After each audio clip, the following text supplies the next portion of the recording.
नमस्कार, यो भिडियो कक्षा 10 का विद्यार्थी भाइ बहिनीहरुको लागि एसी नजिक आइसकेको छ र तपाईहरुलाई कुन कुन फर्मुला काम लाग्छ सम्पूर्ण फर्मुला लिएर उपस्थित भएको छु।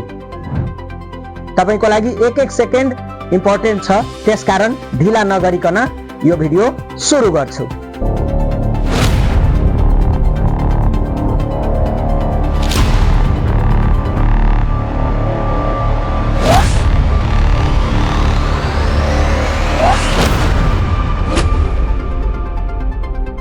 पहिलो चैप्टर सेट थ्योरी रहेको छ। सेट थ्योरीमा तपाईले भेन डायग्राम बुझ्नु पर्ने हुन्छ। भेन डायग्राम आफैमा फर्मुला हो। भेन डायग्रामको युज गरेर तपाईले जुनसुकै हिसाब गर्न सक्नुहुन्छ, एक्स्ट्रा फर्मुलाको आवश्यकता पर्दैन। भेन डायग्राम बुझ्नुहोस्। यदि ए र बी दुईवटा सेट छ भने बीचको पोर्सनले ए इन्टरसेक्सन बी जनाउँछ। बीचको पोर्सन बाहेक ए मा बाँकी रहेकोले ओन्ली ए जनाउँछ अनि बीचको पोर्सन बाहेक बी मा रहेकोले ओन्ली बी जनाउँछ। ए र बी बाहेक बाहिरपट्टि लेखिएको रेक्टेंगलमा त्यसले चाहिँ ए युनियन बी को कम्प्लिमेन्ट जनाउँछ। ए बी र बाहिरको सम्पूर्णले युनिभर्सल सेट जनाउँछ। दुईटा सेटको लागि तपाईले तीनवटा फर्मुला युज गर्नुपर्ने हुन्छ। ए युनियन बी को फर्मुला हुन्छ number of A union B is equal to number of A plus number of B minus number of A intersection B. Number of only A को फर्मुला हुन्छ number of A minus number of A intersection B. र तेस्रो formula number of A union B को complement is equal to number of U minus number of A union B. जसको complement निकाल्नु पर्ने छ त्यसलाई चाहिँ युनिभर्सल सेटबाट घटाउनु पर्ने हुन्छ। यदि A B र C तीनवटा सेट छ भने, तीनवटा समूह छ भने number of A union B union C को फर्मुला हुन्छ number of A plus number of B plus number of C minus number of A intersection B minus number of B intersection C minus number of C intersection A अनि plus number of A intersection B intersection C. अब Venn चित्र use गरेर तपाईले बाँकी फर्मुलाहरू पनि drive गर्न सक्नुहुन्छ। भेन चित्र चाहिँ तपाईले बुझ्नै पर्ने हुन्छ। दोस्रो चैप्टर रहेको छ कम्पाउन्ड इन्ट्रेस्ट, चक्रीय ब्याज।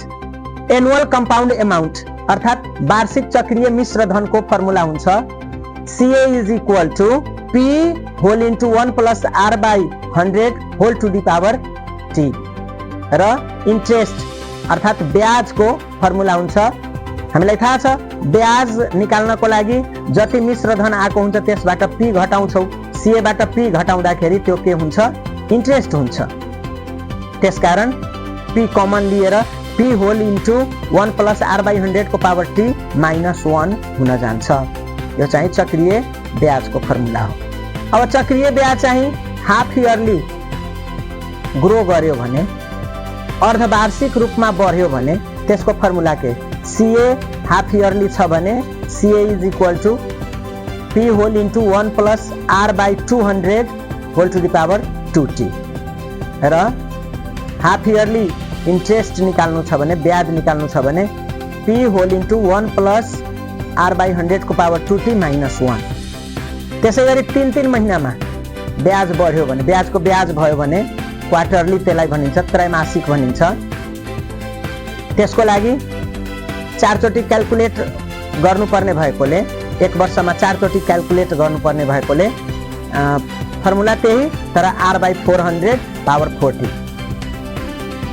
CA is equal to P whole into 1 plus R by 400 whole to the power 40 अनि इन्ट्रेस्टको formula P whole into 1 plus R by 400 को पावर 40 माइनस 1। यसैमा अर्को टपिक छ डिप्रेसिएसन, ह्रास।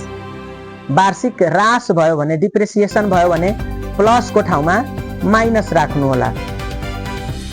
सुरुको भ्यालु V0 अनि T इयर्स पछिको भ्यालु VT भए VT is equal to V0 whole into 1 minus R by 100 को पावर T हुन्छ। यो value after T years formula भयो।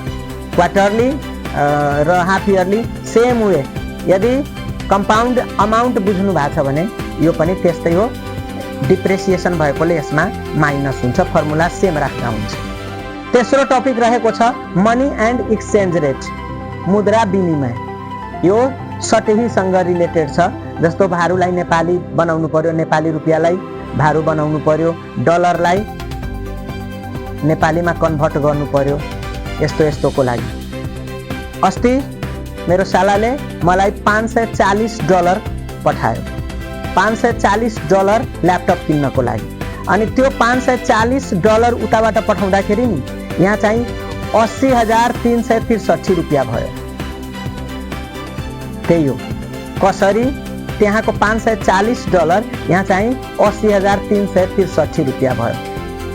यही क्याल्कुलेसन गर्नुपर्ने हुन्छ र यसमा चाहिँ तपाईले चेन नियम बुझ्नुपर्ने हुन्छ। चौथो टपिक मेन्सुरेसन रहेको छ। मेन्सुरेसन अर्थात् क्षेत्रमिति टपिक अन्तर्गत तपाईले 3वटा फिगर बुझ्नुपर्ने हुन्छ, प्रिज्म, पिरामिड र स्फेयर।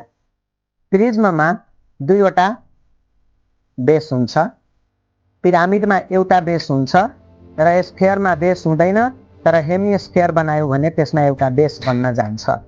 बेस ट्रेङ्गल छ त्यसलाई ट्रेङ्गुलर प्रिज्म भनिन्छ, बेस स्क्वायर छ भने स्क्वायर बेस्ड प्रिज्म भनिन्छ, सर्कल छ भने सर्कुलर प्रिज्म अर्थात् त्यसलाई सिलिन्डर बेलना पनि भनिन्छ।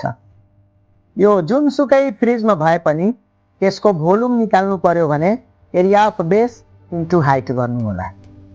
अनि बेस बाहेकको एरियालाई curved surface area, rectangular surface area पनि भनिन्छ।